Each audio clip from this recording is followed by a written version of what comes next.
ठीक है, आज हम लोग पढ़ेंगे वेटेड एवरेज प्रॉफिट मेथड। ठीक है, लिखिए इसमें गुडविल कैसे निकालते हैं। लिखो goodwill equal to weighted average profits multiply by number of years purchase. ठीक है, क्लियर है। ये हमारा फॉर्मूला है गुडविल निकालने का, weighted average profit multiply by number of year purchase.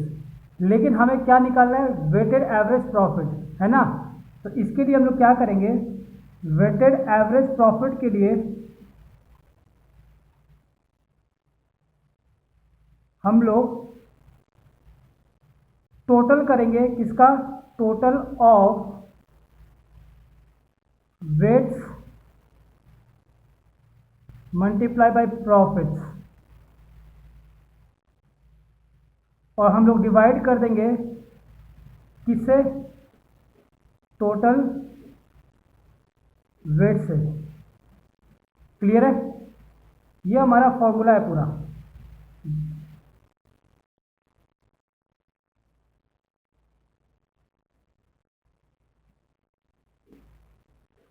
Okay, clear है। अब इसको हम लोग को समझाने के लिए एक इलस्ट्रेशन लेना पड़ेगा, उस इलस्ट्रेशन के थ्रू हम लोग समझेंगे। ठीक है, वेट्स क्या होता है वो सब मैं समझाऊंगा, पहले आप लोग एक इलस्ट्रेशन लिखो उसके बाद। ठीक है, ये एग्जाम्पल है आपके सामने। हाँ, एग्जाम्पल मैं रीड कर दूंगा। ठीक है, देखो क्या कह रहा है, calculate goodwill of the firm from the following information. आपको ईयर एंडेड दिया हुआ है 31 मार्च 2014, 31 मार्च 2015, 31 मार्च 2016, 31 मार्च 2017 और 31 मार्च 2018। प्रॉफिट्स दिया हुआ है आपको, ठीक है ना। ईयर एंडेड 14 का 40,000, 15 का 48,000, 16 का 60,000, 17 का 50,000 और लास्ट है 36,000। ठीक है, okay. The goodwill is to be calculated on the basis of 3 years purchase of the weighted average profit, assigning weights 1, 2, 3 and 4 and 5 respectively to the profits for the year ended 31st March 2014, 2015, 2016, 17 and 18। ठीक है, तो हर एक का wait दिया हुआ है। 14 का wait 1, 15 का 2, 16 का प्रॉफिट का वेट दिया हुआ है 3, 17 का 4 और 18 का 5। ठीक है, क्लियर है। अब सबसे पहले हमें यह समझना है कि सर वेट्स का मतलब क्या होता है। ठीक है ना, वेट्स का मतलब क्या होता है।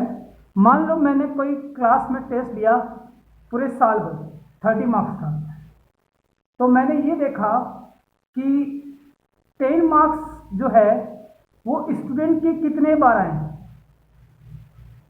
ठीक है, 15 मार्क्स स्टूडेंट के कितने बार आए हैं, 20 मार्क्स स्टूडेंट के कितने बार आए हैं, और 25 मार्क्स स्टूडेंट के कितने बार आए हैं, और 30 मार्क्स स्टूडेंट के कितने बार आए हैं। क्लियर है ना।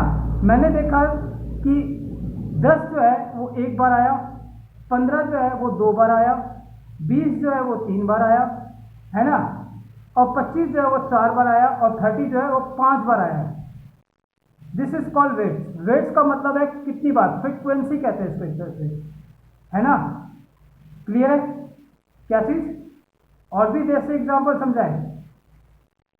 मैं आपसे पूछता हूं, स्कूल में कितनी बार प्रिंसिपल से पिटाई खाए हो, ये बताओ। ठीक है, कितनी बार खाए हो, नहीं खाए हो, वाह, तब तो बहुत ही लकी हो तुम।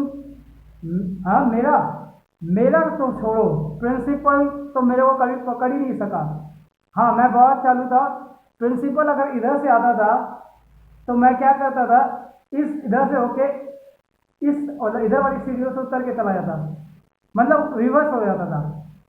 ठीक है, उल्टे डायरेक्शन में उसके चले जाता था, कभी हाथ ही नहीं लगा, लेकिन पिटाई बहुत खाया। हाँ, पिटाई तो बहुत खाया हूँ, खास करके इंग्लिश के सब्जेक्ट में। ठीक है ना, मतलब वो पीरियड आते ही, जैसे इंग्लिश की पीरियड आती थी, समझ लो मेरा मार खाना पक्का था। इतना बदमाशी करता था, और इंग्लिश तो मेरा बहुत पुअर था। हाँ, क्या चीज़? मैथ्स में और केमिस्ट्री में मेरा बहुत अच्छा था, फिजिक्स थोड़ा ठीक था। हाँ, मैथ्स बहुत अच्छा था, और जितने भी सपोर्ट मिलता था मैथ्स और केमिस्ट्री के टीचर से ही सपोर्ट मिल जाता था। फिजिक्स वाले भी कभी बचा लेते थे, बट ज़्यादातर मैथ वाले सर हमेशा बचाए मेरे को जब भी। हाँ, बदमाशी तो मैं बहुत करता था, इतनी पिटाई खाया हूँ जिसकी कोई हद नहीं। इंग्लिश मेरी बहुत बोल रही थी। नहीं, अब तो बहुत अच्छी है। Now I talk English, walk English, eat English. क्या चीज़? कभी देखा नहीं? हाँ, इसीलिए तो इंग्लिश कभी मेरा सुना होता तब तो इंग्लिश। अब मैं बोलूँ और आप देखोगे कैसे? सुनने के लिए कान चाहिए, कान खड़े करो, पक्का सुनाई देगा। Now I can speak English better. ठीक है, चलो कोई बात नहीं। तो इसी को कहते हैं बिट्स, कि आपके कितनी बार हुए हैं। ठीक है ना, 10 मार्क्स कितनी बार आए हैं, 15 कितनी बार आए हैं, this is called bits, frequency. ठीक है, तो हम लोग क्या करेंगे, बहुत सिंपल है, एकदम सिंपल, इससे सिंपल तो कुछ है ही नहीं। आपको क्या करना है, आपको 4 कॉलम बनाना है। एक होगा ईयर्स का, दूसरा प्रॉफिट्स, तीसरा वेट्स, और चौथा प्रोडक्ट्स।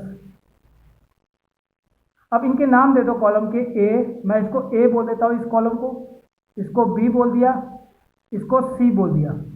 अब जब, और ये कॉलम कौन सा हो गया, डी। तो हम बी जो कॉलम है वो कैसे निकलेगा, बी को मल्टीप्लाई करेंगे सी से, तो बी मल्टीप्लाई बाय सी, तो हमारा प्रोडक्ट निकल के आ जाएगा, जिसको हम लोग कहेंगे कॉलम डी। ठीक है, क्लियर है? तो हम लोग 4 कॉलम बनाएंगे, है कि नहीं?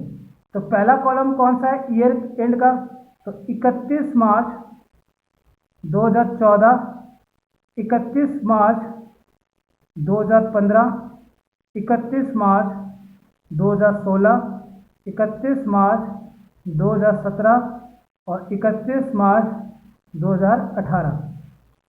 अब प्रॉफिट लिख दें इनका, पहले का 40,000, दूसरे का 48,000, तीसरे का 60,000, पांचवे का, चौथा है ना ये, चौथे का 50,000, और फिर 36,000।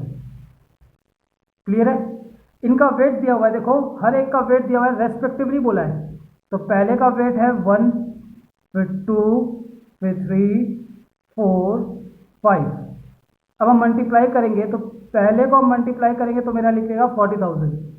ठीक है ना, बी कॉलम सी कॉलम दोनों को हम क्या क्या करना है, मल्टीप्लाई करना है, इनको मल्टीप्लाई करना है। ठीक है, तो 40 इंटू 1 40,000, 48 मल्टीप्लाई बाई 2 96,000, 60,000 इंटू 3 1,80,000, और 50,000 इंटू 4 2 लाख। ठीक है, 36,000 इंटू 5 1,80,000।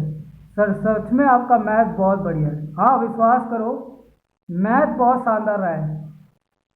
इसी बात से थोड़ा सा क्लास में भी हेल्प मिल जाता था। ठीक है, अब आपको क्या करना है, इसका टोटल करना है, तो टोटल करेंगे। ठीक है, तो 1,80 कितना हो गया, 360, फिर 2,00,000 5,60, 5,60,000 और 40,000, 6,00,000, और 6,00,000 और 96,000, 6,96,000। अरे वाह सर, मज़ा आ गया। 5 4 9, 9 3 12, 12 2 14 और 1 15। देखा जादू, देखा, विश्वास किया ना मेरे बातों का। हाँ, मैथ ठीक था, इंग्लिश मत बोलना अब, ठीक है ना, नहीं तो मेरा सवाल गलत हो जाएगा। अगर सवाल गलत हुआ नालायक, तो देखना पिटाई खाओगे आप लोग। ठीक है? तो हम सबसे पहले क्या निकालेंगे, वेटेड एवरेज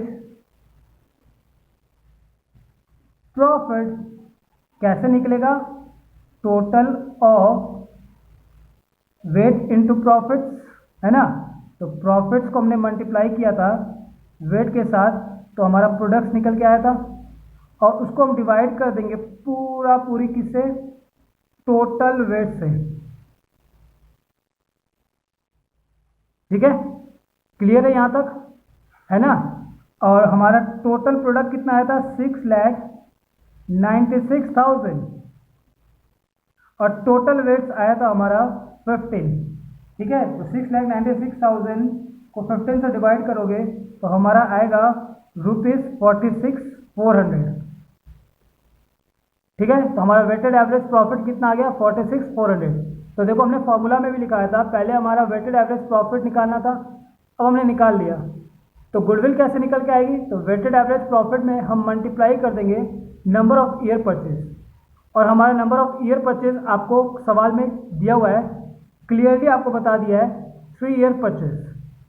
ठीक है, तो हमारा गुडविल कैसे निकलेगा? तो लिखो goodwill equal to weighted average profits multiply by number of years purchase. ठीक है, तो ये हमारा निकल के आया था 46,400, और आने वाले 3 वर्षों का निकालना है, तो मल्टीप्लाई कर देंगे हम इससे 3 से, तो ये हमारा निकल के आएगा 139200। तो ये हमारी निकल के आ गई goodwill of the firm. Clear है? ओके, ठीक है ना, सिंपल। हाँ, सबसे सिंपल है। हाँ, होना ही था, मैं तो कहा ही था आपसे कि पूरा टॉपिक ही सिंपल है। जहां आप रटना चालू करोगे बस दिक्कत आना चालू हो जाएगी, जहां आप समझना चालू करोगे फिर तो कोई बात ही नहीं है। ठीक है, ओके, चलिए।